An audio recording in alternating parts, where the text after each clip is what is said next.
你为什么把药倒了？我是害了镇西军的罪人，我不吃药死得快点，岂不是更重你下怀？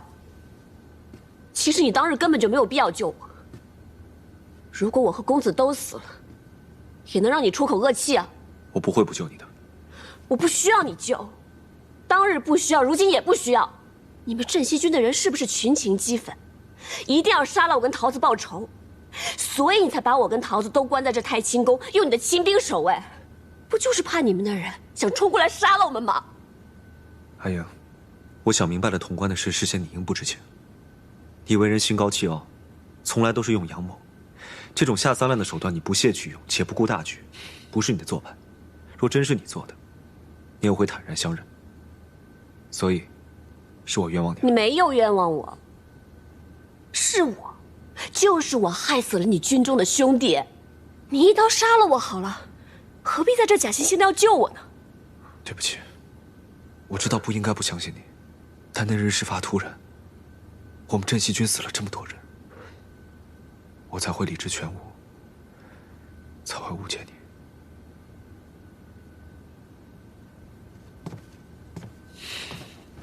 出去，我不想看见你。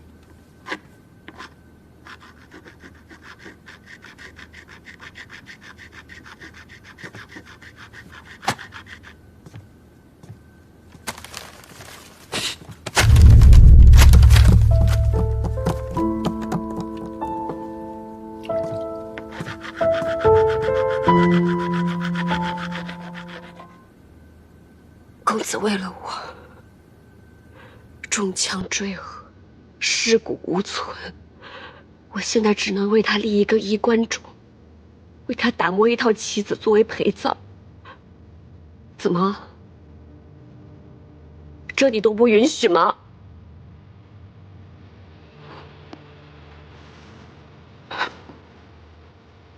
一定要说着夫妻的话。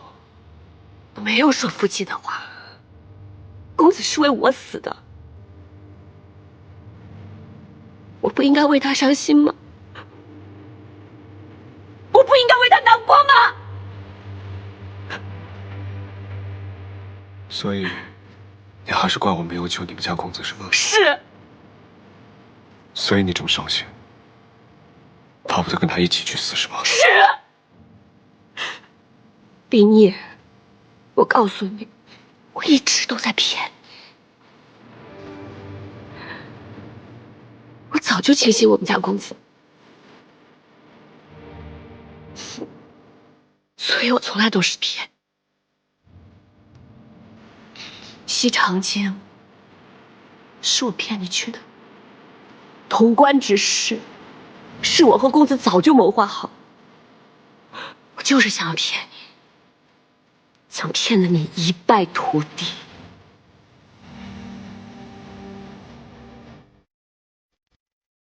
但是现在公子死了，我万念俱灰，不想再骗你了。来吧，一刀杀了我吧。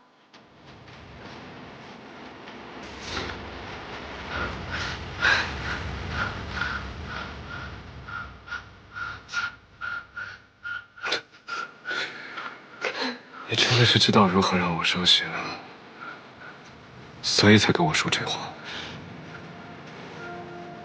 我知道我冤枉了你，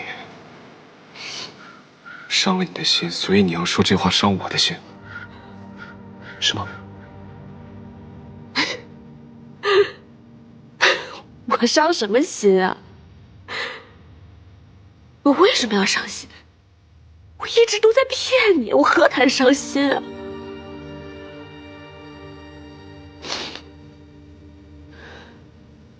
我是骗你的。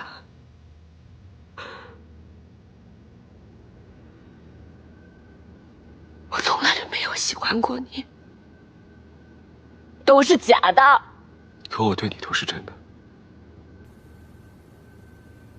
我不管你是真喜欢你们家公子，还是假喜欢你们家公子，我对你就是真心的。从第一天见到你，你把我踹到井里了，那时我就在想，如此凶狠狡诈之人，下次我见到他一定要把他踹到井里。后来我们又见到了。我本来可以对你下狠手，我没有这么做。我犹豫了，我也不知道为什么。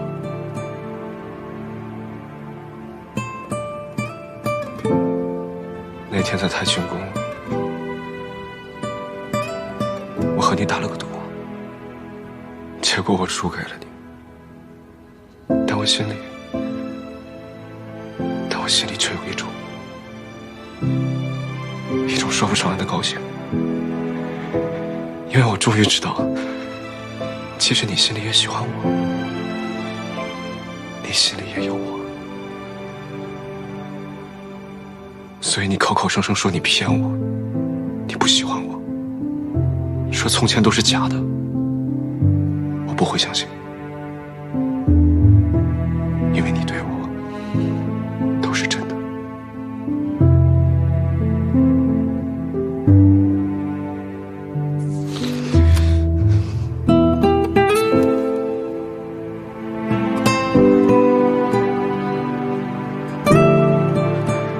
哪怕再生我的气都好，不要拿自己的身子怄气。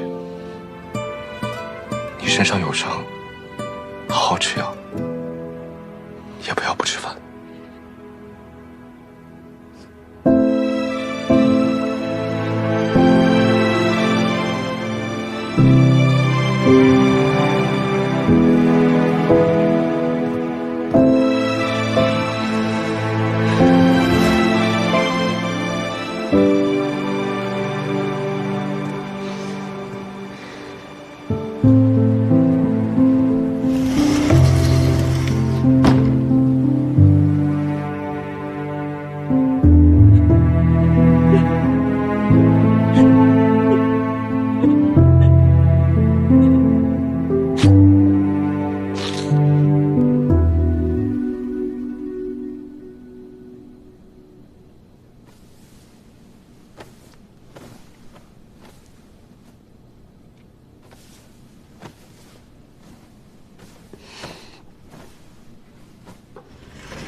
小老鼠偷灯油，偷不着偷蜜糖。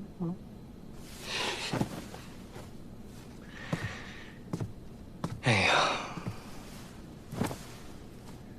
你晚上就喝了药，你饭也不吃，这样下去肯定会有伤元气。我给你带了一罐蜂蜜，给你烙了个饼，你要不就吃一点。多谢皇孙关心。我不饿。你就算生我的气，也不能不吃东西。皇孙何必要这么关心一位阶下囚？天太晚了，男女有别，皇孙在这里实在不方便，还是赶紧走吧。我只是想请你留下来多待几日，你并不是阶下囚。皇孙何必要说的这么冠冕堂皇？我们家公子已经死了，何某一介女流，对于皇孙挟制我们崔家军没有任何用处。既然说我不是阶下囚，那你为何不肯放我走？因为你身上有伤。当日你如果晚来一刻，我便也已是江中冤魂，何必还要在这关心我有没有伤？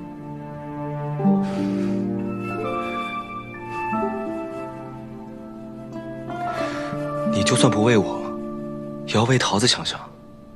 她成日急得要哭，担心你伤势恶化。你说你药也不吃，饭也不用，这样下去真的会伤了元气。你不要妄想用我身边的人来挟制我。我跟桃子情同姐妹，她如何我如何，我们两相自然知道，跟你没有任何关系。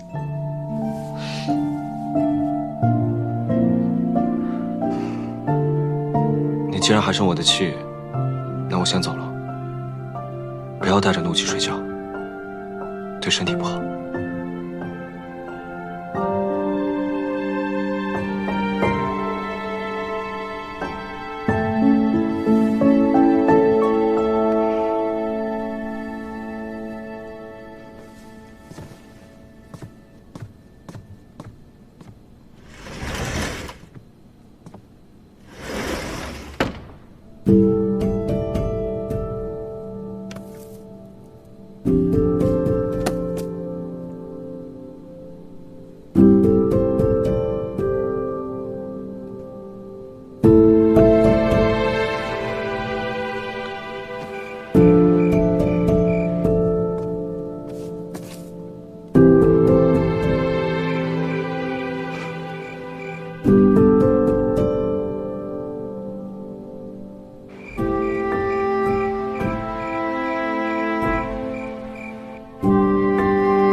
怎么，你打算这辈子都不理我了？秦王殿下多虑了，如今殿下刚刚封了秦王，想给殿下献殷勤的人多了去了。殿下又何必这么在意我？从前叫我皇孙，如今叫我殿下，你就不愿意再叫我十七郎了吗？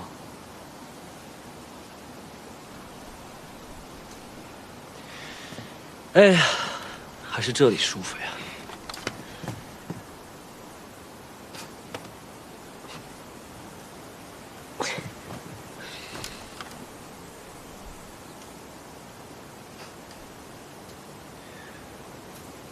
我年幼的时候呢，我奶娘哄我说，我要是有什么心愿的话，就折一个竹蜻蜓。等它落地的时候，那我的愿望就实现了。我那个时候呢，特别想见到我阿娘，别人都有阿娘，就我没有。于是我便折了好多只竹蜻蜓，翻到墙上，一只一只的往下放，直到全部放完的时候，我才发现，原来奶娘是哄我的。这一个心愿，无论折多少竹蜻蜓，都无法实现。人们常说，傻事做了一次之后，就不会再做第二次了。可我还是做了很多竹蜻蜓，因为是你，为了你，再傻的事情，我都愿意做。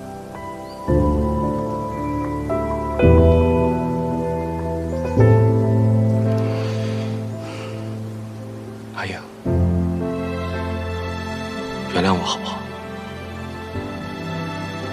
我保证，从今往后，我不会再随意误解你了。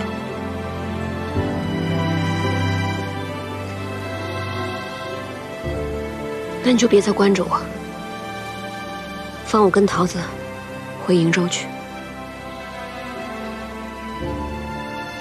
这我无法应允。那我跟殿下没什么好说的了。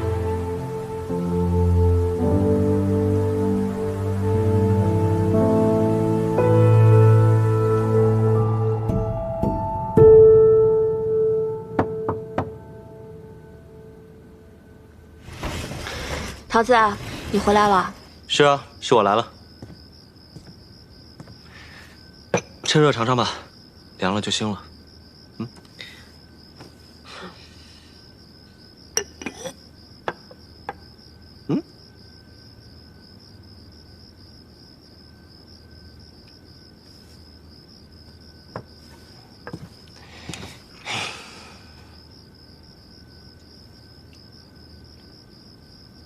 好吃吗？倒是挺新鲜。你呀，就应该好好调养一下。就算再生我的气，也不能不爱惜自己。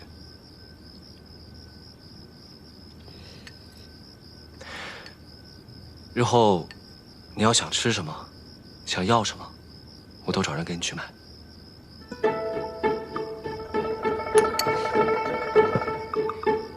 你就真的不怕我趁机传递消息，然后一走了之吗？你若是走得了，我也有办法将你半路截回来。你不信的话，尽管一试吧。孙敬征百越的大军并未真败，只是瀛州兵败，只怕孙敬会速速召回百越大军，他又掌控了潼关，对你是两面夹击。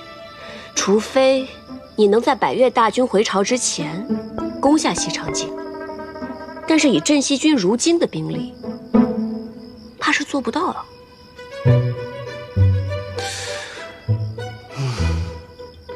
说的真好，不过我还是不会放你走的。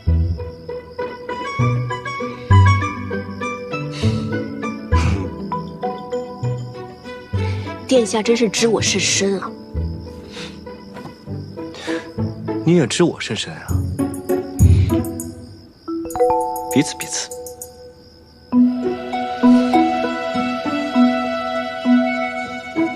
桃子，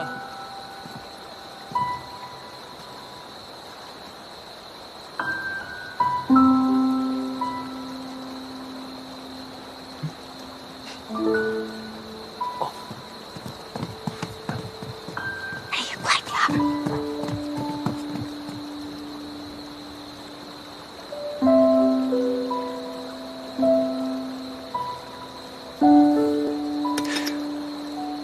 身上有伤，别喝酒了。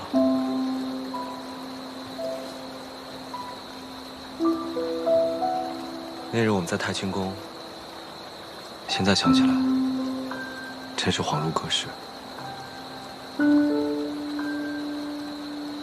是啊，阿英，你还在生我的气吗？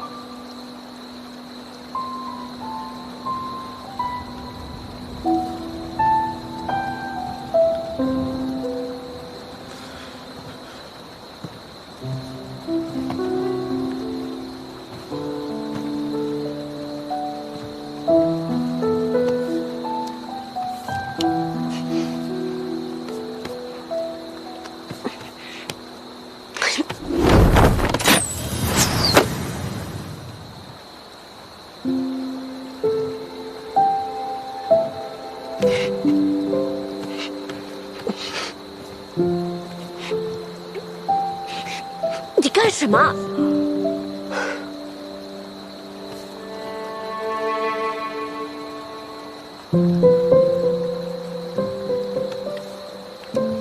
你手上的伤好些了吗？棋子磨好了，手上的伤自然也就好了。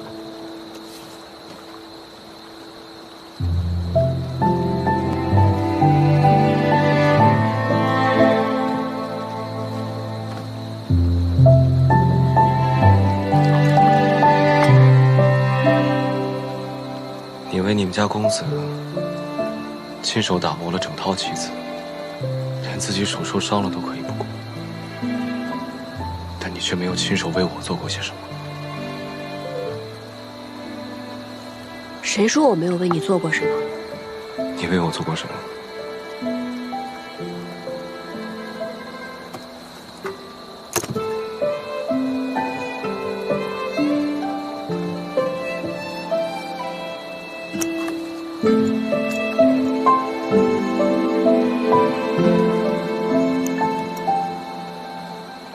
这是你亲手做的？在潼关的时候，我就已经开始做了。本来一直想着找机会送给你，可是后来我发现，你是一个忘情负义、见死不救的人，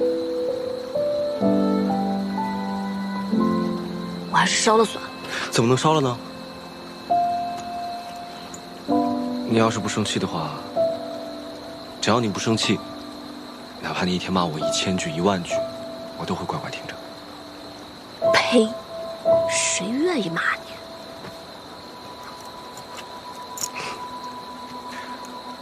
我打给你看好不好？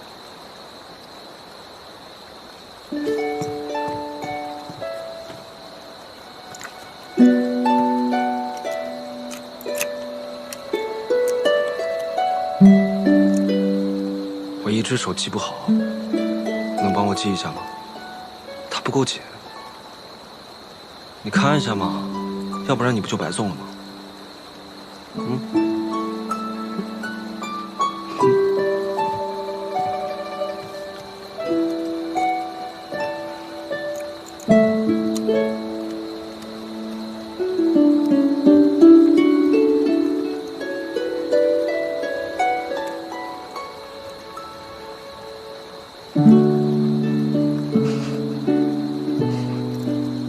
我看看。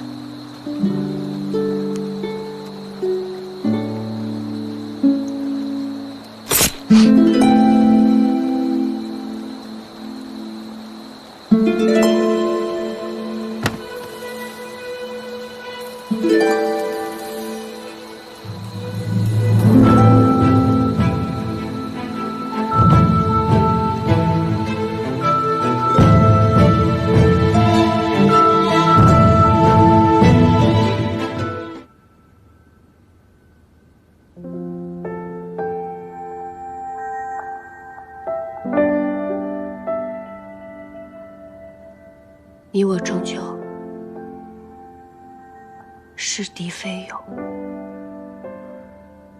今日一别，再相见时，恐怕要在战场上以命相搏。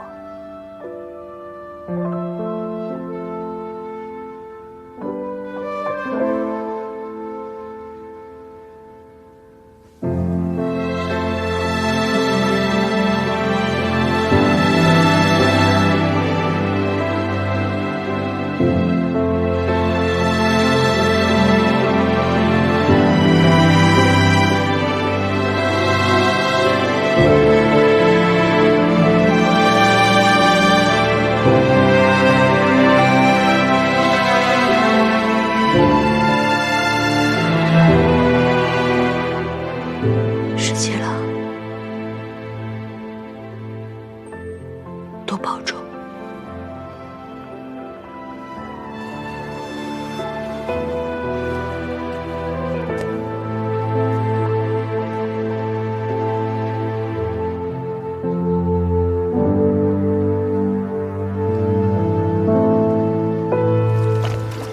麻烦把我们送到对岸，越快越好。快了，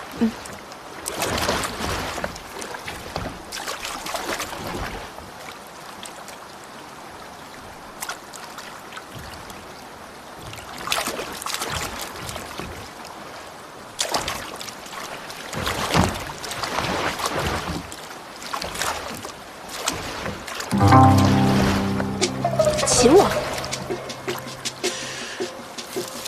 哎呀，你叫我呀？哎，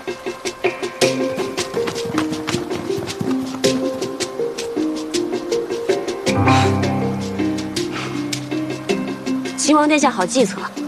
哎呀，这不是将计就计吗？那日看到桃子给常二的药单，就有所怀疑。果不其然，你们不仅通过药铺联系上了崔家军，还故意演了一出好戏，为的就是让常二真的以为桃子为我美颜，而你也真的被说动了，就是为了设一场宴，刺晕我，以便逃脱。所以你早就知道了，就一直看着我们做戏。我这不是了解你吗？不让你试着逃一次，你怎么会甘心呢？好了，现在就带你们回到你们的住处。走喽！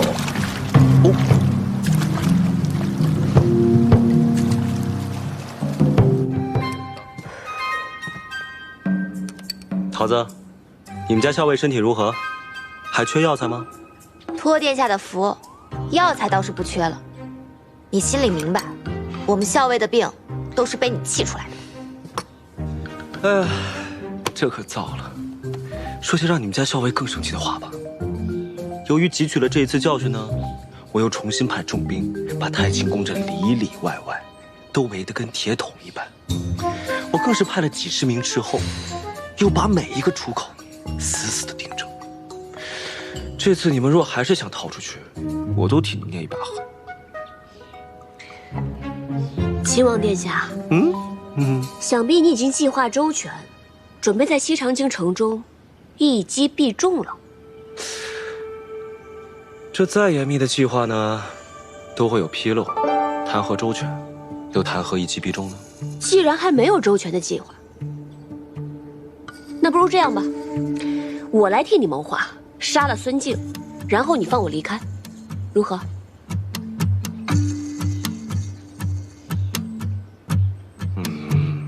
这不划算，我不答应。我竟然不知道殿下如此看重于我，小小女子，难道还贵重过孙子呀？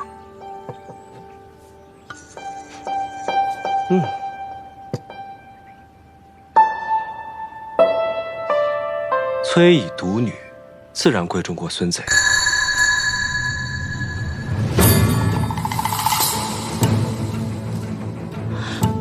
原来你早就知道我们校尉是大将军的女儿。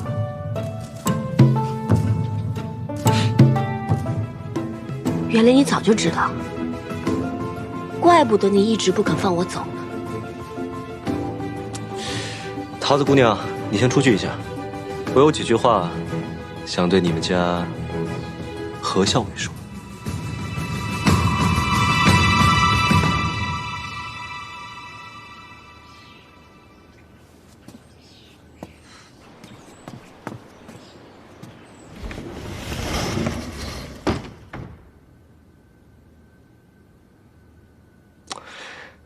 其实我在救了你之后，我写了一封信给崔大将军。崔大将军，逢崔家军遇袭，恰在走近，昔为之晚矣，令公子堕河。幸其救得阿莹，深可慰大将军之心。阿莹安然无恙，于镇西军中休养。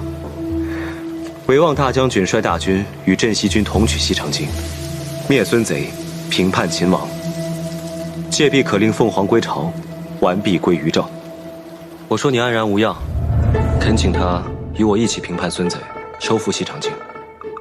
崔大将军虽然回了我的信，但殿下想说什么？不如就直说吧。我也终于知道，当初率娘子军力战不降在瀛州郡城的武烈夫人，就是你阿娘。武烈夫人姓贺，随你化姓氏为何，自称何氏。我这几日就常在想，武烈夫人是何等英杰啊，崔大将军又是何等人物，才能生出你这样的女儿啊？你这是在打探？是啊，崔大将军其人，我没有半分把握，所以只能这样请教喽。那或许，再过一段时间，你就会知道傅帅究竟是什么样的人了。我有种不好的预感。为什么？我总觉得他跟你一样，聪明过人，是个十分厉害的角色。不知道我这样得罪他，他会如何发作呢？父亲就我这么一个女儿，你拿我威胁他？傅帅会作何反应，自是不必说。若是你落在了他的手中，8成他会拿鞭子抽你。哎呀，那我可得小心点，不能落入他的手中。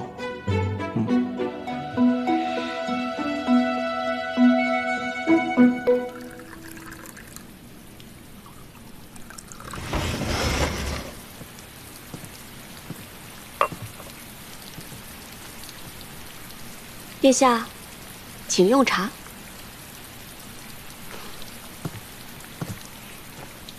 来，谢谢。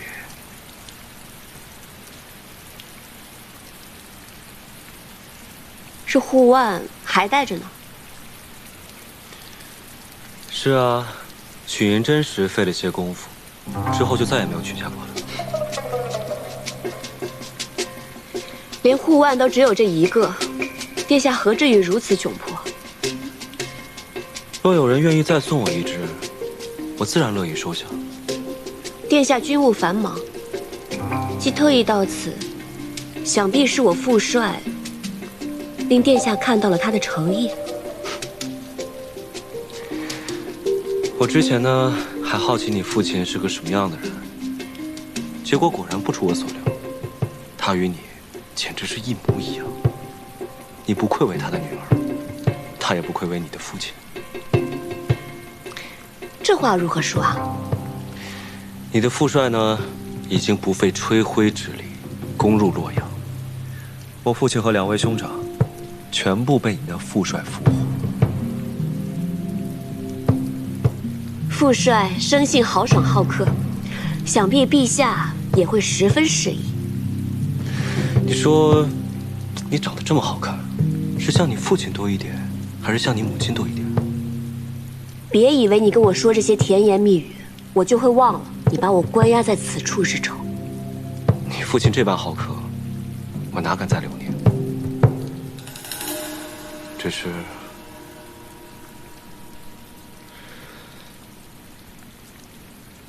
只是仅此一别，再相见时，不知何时何地。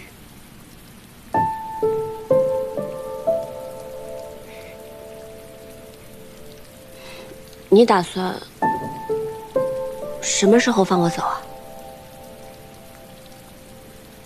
崔大将军写了信，说希望明日就能见到你，我哪敢不从啊？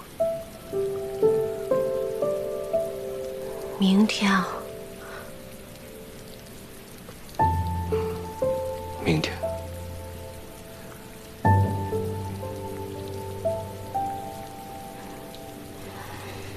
实在太快了吧？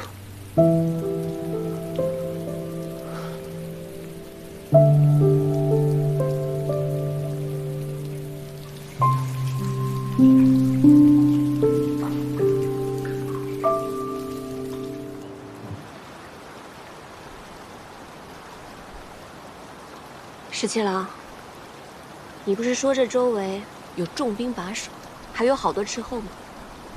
是啊。那如果我们从这儿悄悄溜出去，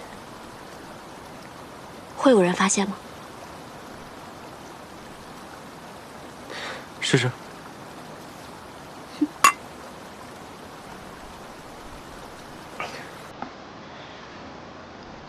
来，比谁先到马厩。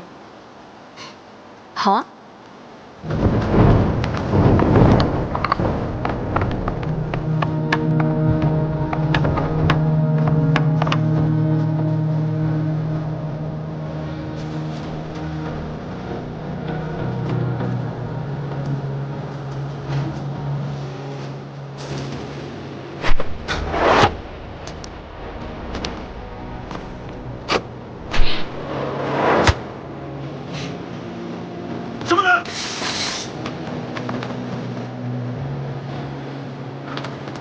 殿下，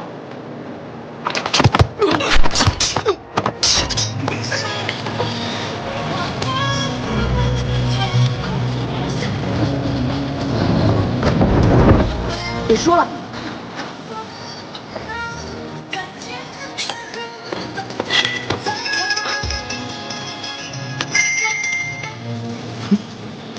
不知道这样算谁胜谁负？那就再比一比，看谁能先到乐游园。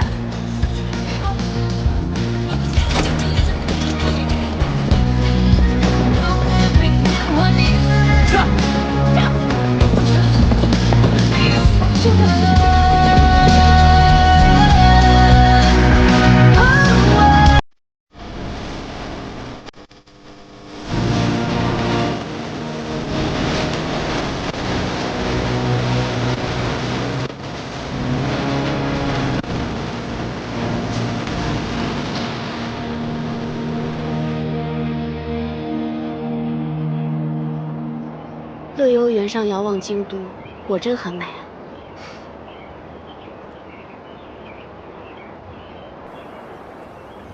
其实，我一直都很好奇，你究竟是怎么样知道我的身份的？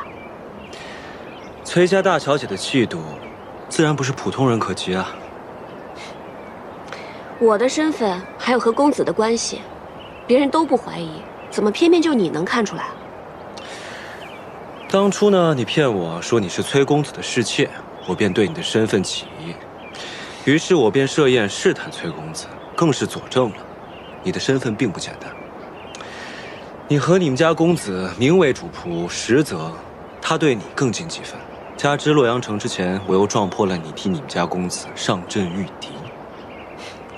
我就知道，当时你挑开我的面具，不免会疑心。可是当时我只是带公子上阵。你又如何能确定我就是父帅的女儿？当日你在潼关不顾自身安危也要救崔大将军，在旁人看起来可能全无破绽，但经过我细细琢磨之后，我总觉得不对，终于就被我猜到了。原来你早就知晓了。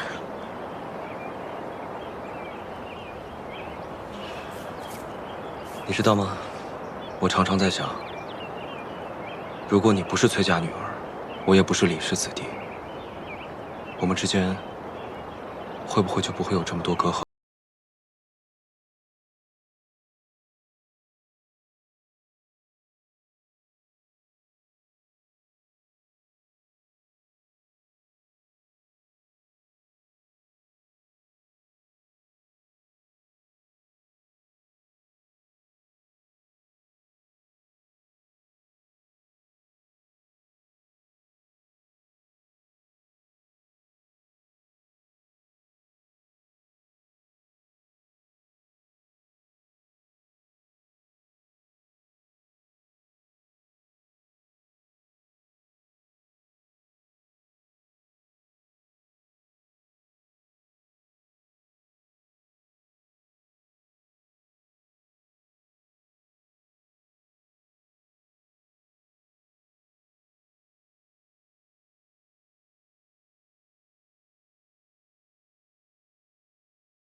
根本就不愿意立太孙为储君呢。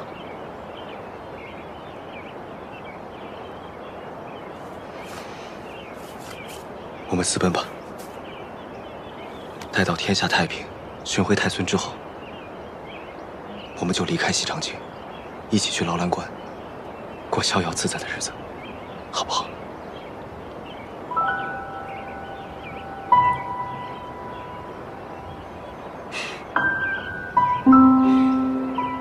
虽然知道不是真的，但是听你这么说，我还是很高兴。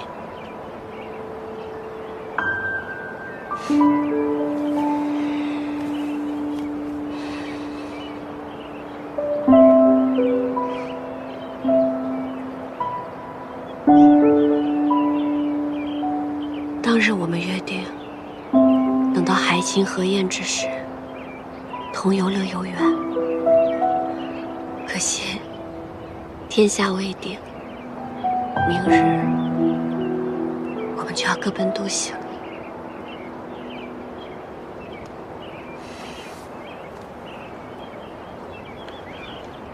会有那天的，到时候我们就先游乐游园，再去老蓝关。我们一起骑马驰骋，去看看这山河，好吗？好。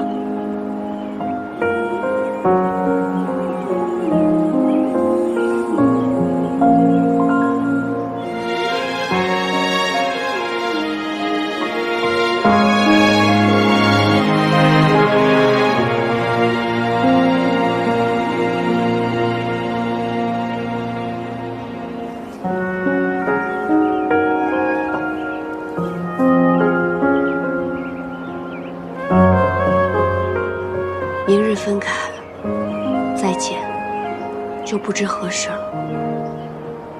当日得你所爱，今天完璧归赵了。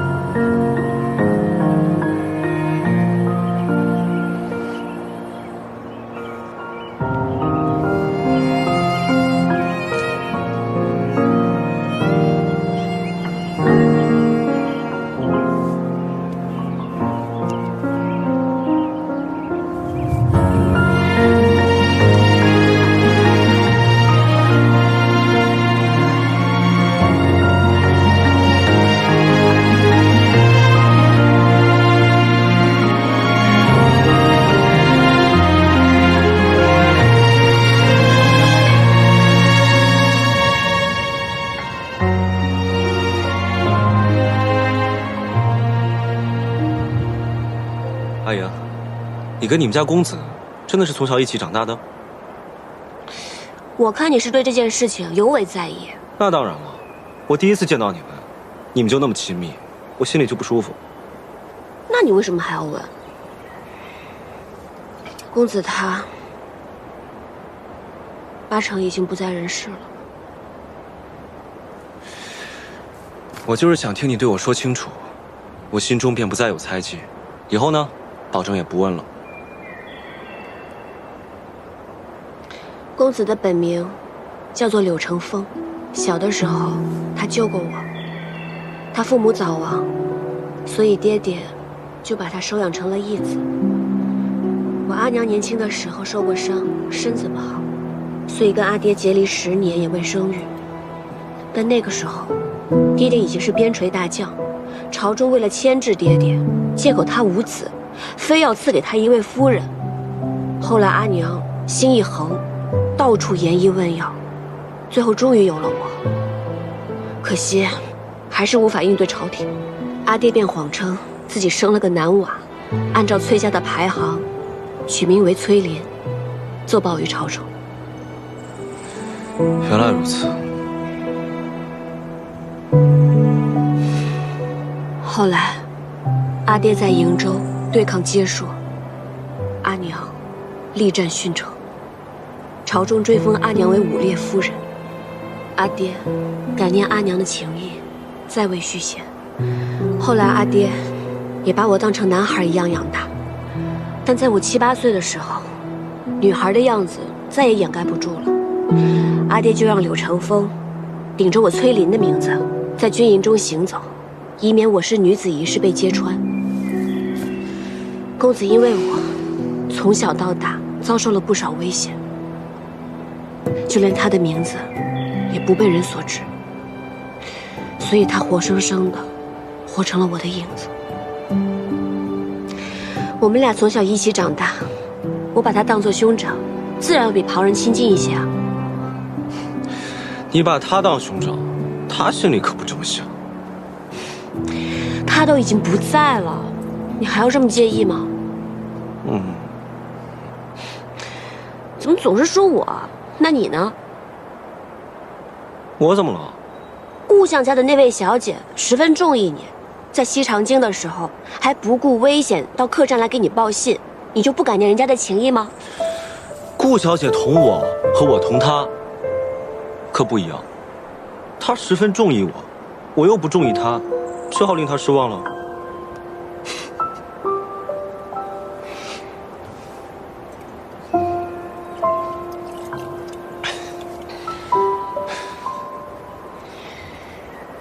对酒当歌，人生几何？十七郎，你唱首歌给我听好不好？我哪会唱歌啊？我就只会哼一哼劳兰关的小曲儿。劳兰关的小曲儿也好啊，我想听。这些乡野民歌啊，可比不上阳春白雪，都略显粗糙了一些。崔小姐，多担待。绝不嫌弃。好。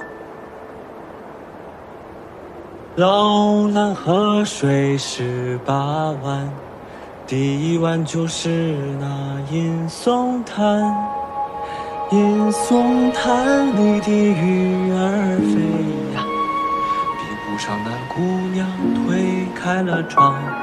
劳兰河水18。唱得不好啊？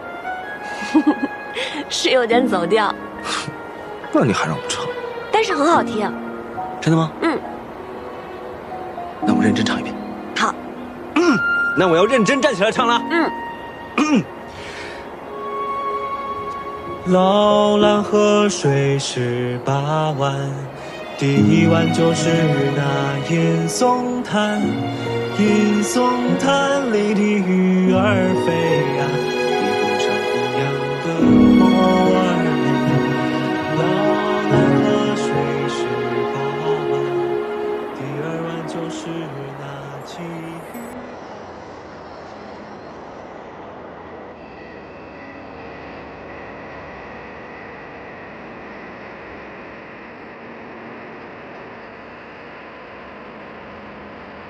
可以啊。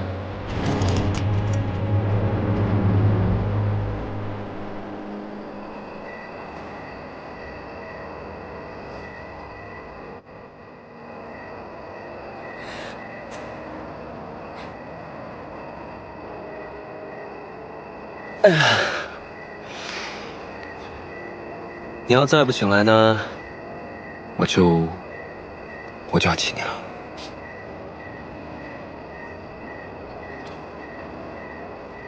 我真亲你了啊。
十七郎，我们走吧。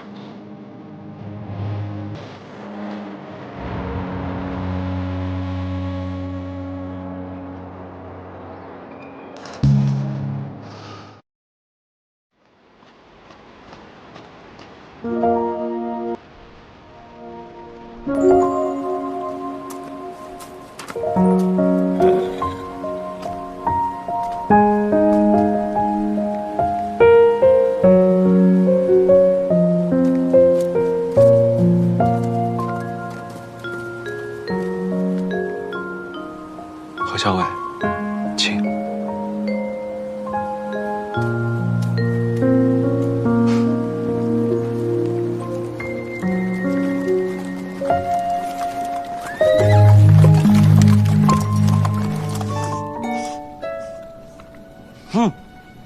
慢点吃，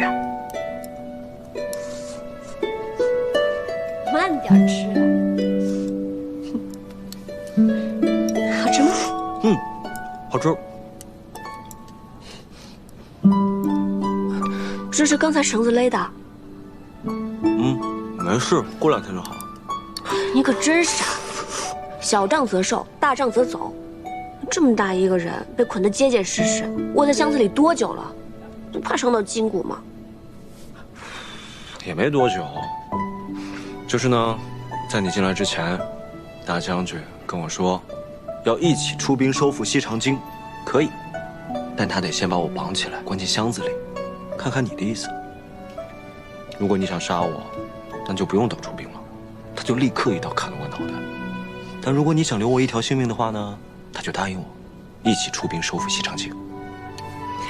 你就那么有把握？我不想砍你的脑袋啊！也许我是故意把你骗到崔家军大营里来，好报仇雪恨呢。毕竟你把我在太清宫关了那么久。你生气了？当然生气了。你真记仇啊？当然记仇。那你让你阿爹一刀杀了我，也不解恨啊？哎，我有一个办法。什么办法？你看，一辈子这么长，要不从今往后，你就天天折磨我，使唤我，开心了不开心了都拿我解闷。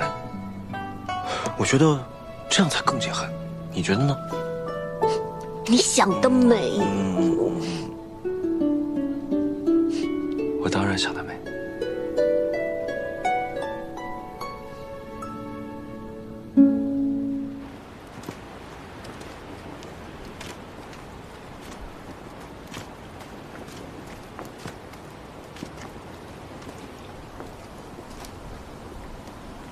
阿英，我真舍不得走。那你要不要留下来？我倒是想，我想带你一起走，只怕你阿爹崔大将军肯定不会答应。那你是想得太美了。我送你个礼物。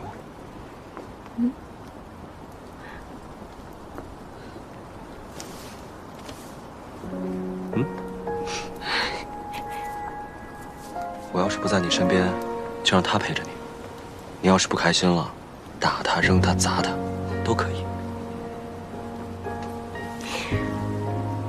这小人儿，跟你确实还挺像的。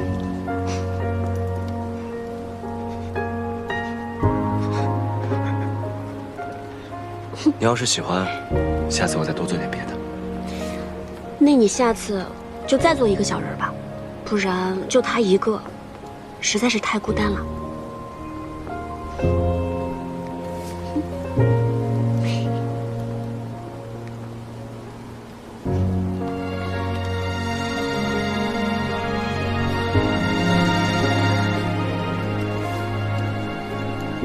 公子，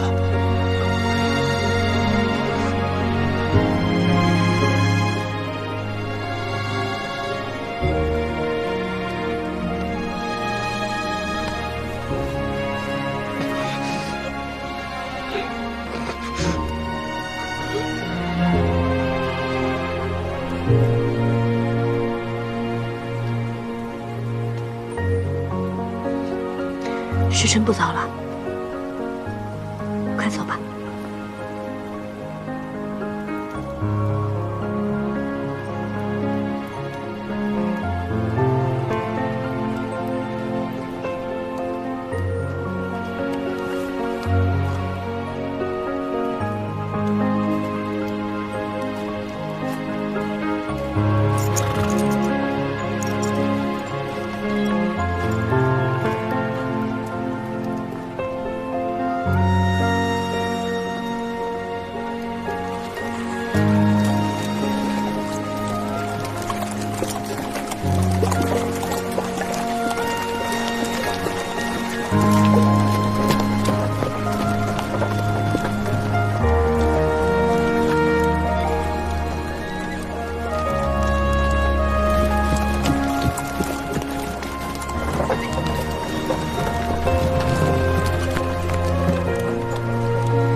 白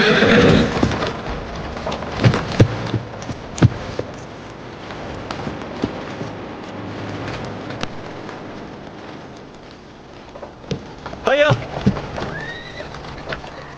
白英，等到天下太平，我定娶你为妻。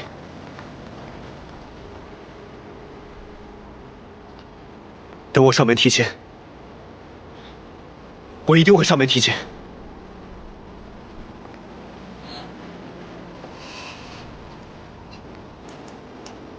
我要娶你，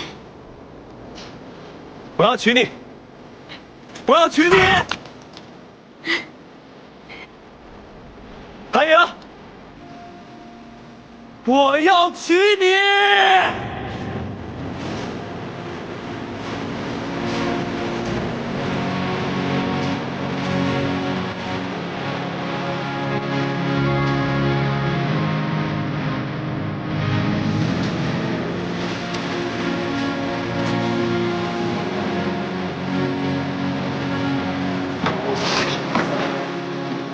公子，快走！离开这儿！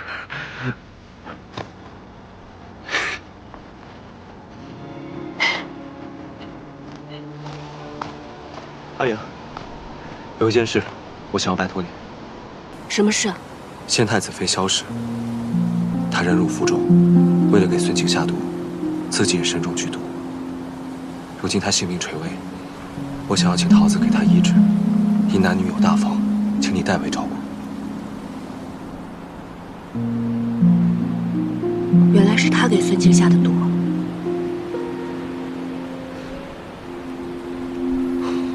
你放心，如此大义之人，我定不负你所托。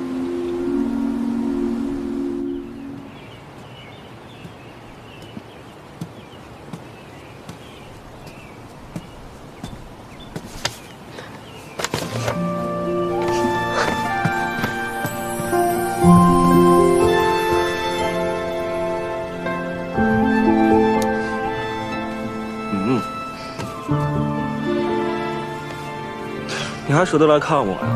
我以为崔大小姐早就把我抛诸脑后。秦王殿下为何如此健忘？明明是秦王殿下让我去照顾萧妃娘娘。萧妃娘娘今日的身子终于好多了，吃了半碗粥也能说话了。我这才有空出宫来看你。我一出宫就来看你，都没有去见我阿爹，你还不领情？那我走了，我要出城去见我阿爹了。哎，你说笑的吗？这样子，你陪我一会儿。待会儿我陪你一起出城去拜见崔大将军，好吗？你就不怕我阿爹再把你捆起来，塞到箱子里去？那你还是会救我的呀。那可不一定。你怎么了？是不是有什么不高兴的事？不然为什么一个人躺在这儿？没有，发闷看了一本书，闲的都快要睡着了。我听说陛下开了宫中内堂。散尽钱帛，犒赏三军。按理说啊，你立了这么大功，你这秦王府应该是车水马龙的，怎么如此静悄悄？我又不喜欢那些文官。再说了，我是秦王，我又领着镇西军，结交文臣多有不便；结交武将呢，那更是瓜田李下了。所以我就想闭门谢客。这些文武百官也知道我的性子，可不敢上门来聒噪。旁人倒也罢了，难道不应该去拜见一下故乡吗？前日在朝上，故乡官复原职，陛下还要赐他一个爵位，但故乡跪谢立辞了，真是风骨过人。之前收复西长京，他也帮了不少忙，所以那日下朝之后，我便去了故乡府拜谢了故乡。光是拜见致谢就完了？那他连陛下的赏赐都不要，那我还能怎么办？既然都去了顾府，就没有见见顾婉娘吗？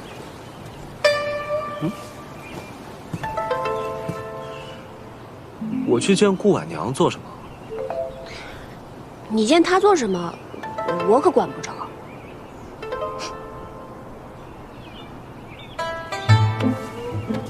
哎呀，你吃醋了？我没有。你就是吃醋了。他们。我要出城了，见我阿爹去。我陪你，免得你不放心。